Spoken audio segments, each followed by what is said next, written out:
हम तो मुफ्त में आते हैं, हम तो साधु संत हैं। I don't charge anything for my talks. मैं तो 24 साल से बोलता हूं, कभी किसी के पास एक पैसा मांगा भी नहीं और पैसा चार्ज भी नहीं किया। हाँ या ना? आगे वाले को पूछ लो, व्यवस्थापक को। ये मेरी एक प्रेम से समाज सेवा और मेरे गुरु प्रमुख स्वामी महाराज और मेरे अभी प्रत्यक्ष गुरु हरि महंत स्वामी महाराज की आज्ञा से मैं कर रहा हूं। तो this is my selfless service to society. लेकिन मुझे आपको ये कहना है, ये पूछना है कि $100,000 1 घंटे का चार्ज करके जिम कॉल्स बोलते क्या होंगे? जो पिछले 1 घंटे से आप मुफ्त में सुन रहे हैं।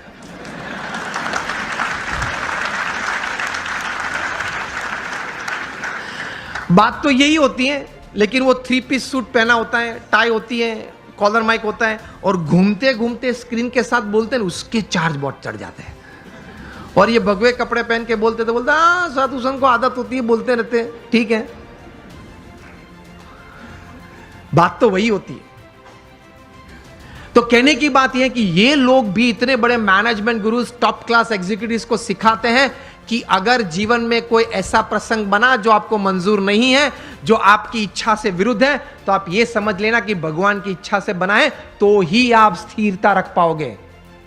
यह बात श्रीमद् भगवद गीता में भगवान श्री कृष्ण ने कही है, यह बात भगवान स्वामी नारायण ने अपने वचनामृत में कही है, यह बात हर महापुरुष के जीवन में है। Your caliber is not tested by your successes in life. Your caliber is tested how you handle failure in life. जीवन में कितनी सिद्धियां आपने हासिल की, उससे आपका कैलिबर का मापदंड नहीं है। जब जीवन में सेटबैक या फेलियर आया, तब आप किस तरह से अपने आप को संभाल पाए, उससे आपका कैलिबर निश्चित होता है। That is your caliber. बाकी तो एक लक का स्ट्रोक मिल गया और आगे भी कोई बढ़ जाता है। जीवन में कोई स्टेयरकेस से चढ़ता है, किसी को लिफ्ट मिल जाती है, तो वो तो बन जाता है, वो तो हो जाता है, वो एक नसीब का खेल है। लेकिन प्रतिकूल परिस्थिति जब जीवन में खड़ी हुई, तब आपने भगवान में श्रद्धा रख के किस प्रकार की स्थिरता रखी, उससे आपका कैलिबर, आपकी पर्सनैलिटी और आपका कैरेक्टर बनता है, तो वो आपको समृद्ध बनाता है। तो भगवान में श्रद्धा रखना, भगवान का नाम स्मरण, जो भी भगवान में आप मानते हैं उसका नित्य करना, भगवान को प्रार्थना करना, भगवान के मंदिर में जाना, दर्शन करना। यह मैं सिर्फ संत तो इसलिए नहीं बोल रहा हूं। मोर देन 50,000 पेपर्स, यह बात सुनना, 50,000 से भी ज्यादा research papers national international seminars में प्रकट हुए हैं। Not by man of philosophy but by man of science.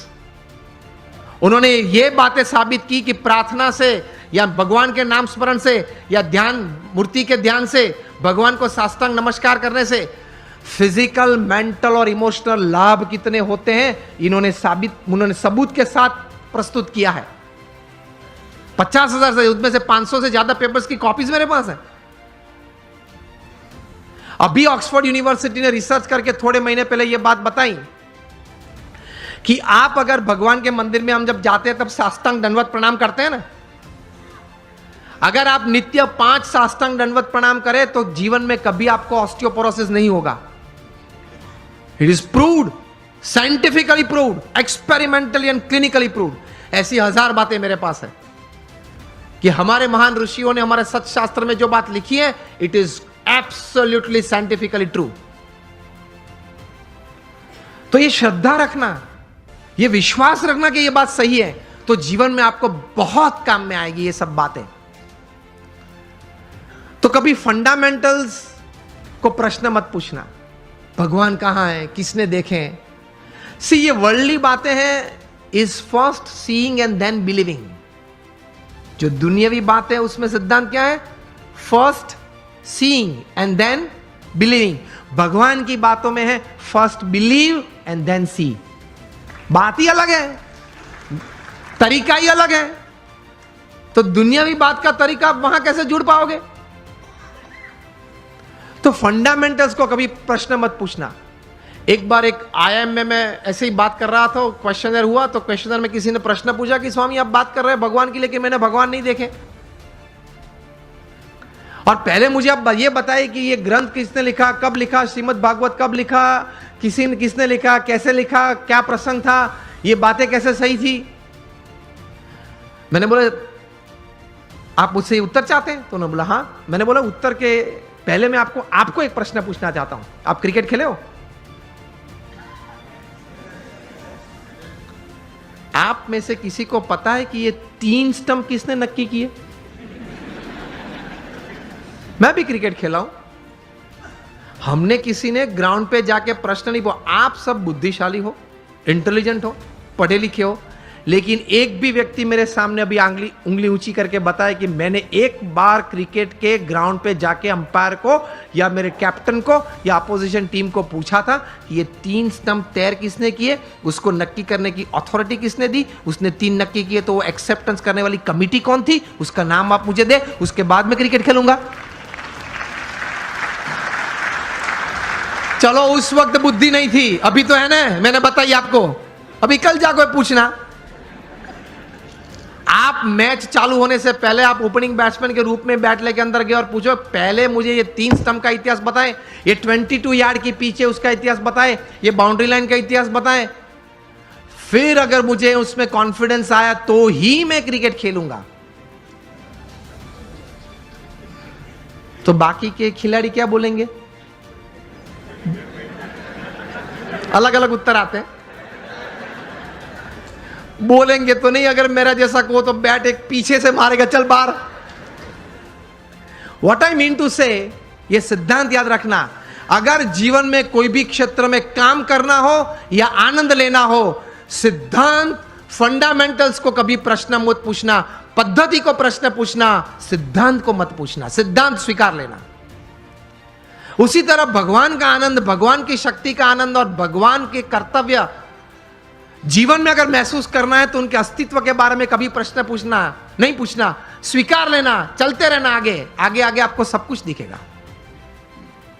In short, on a fine summer evening when it is quite hot and you go out for an ice cream with your family, जब आप ice cream लेते हो, retail counter पे आपको ice cream दिया, तब ice cream वाले को ये नहीं पूछते आपके कौन सी गाय की कैसे दूध में से ये आइसक्रीम बनाया।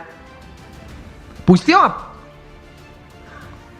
आप तो लॉजिक वाले हो, आप तो इंटेलिजेंट हो, और आप तो ये कहते घूमते हो कि anything when my wise and my watts and my homes and my vans and my homes are satisfied, तभी मैं कोई बात स्वीकार करता हूं।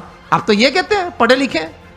तो आइसक्रीम के वक्त पूछना किसी, I will touch ice cream only after I get a proof from which buffaloes milk it is made. ये तो कभी आपने पूछा नहीं। अगर पूछने रहते तो आइसक्रीम का आनंद नहीं ले सकते, हा या ना? पिघल जाएगा तो भी उत्तर नहीं मिलेगा। तो कभी बहुत इतिहास सिद्धांत की चिंता मत करना, स्वीकार के आगे चलना, तो आप जीवन में समृद्ध बन जाएंगे। कैसे महापुरुषों ने बहुत चिंतन करते करते ये अध्यात्म की सभी बातें बताई, वो सही है। एक बार स्वीकार कर लेना, थोड़ा उस पथ पे चलना चालू करना, तो आपको आनंद भी आएगा, प्रतीति भी आएगी और प्रेरणाएं मिलती रहेगी। ये से आप समृद्ध बन सकते हैं।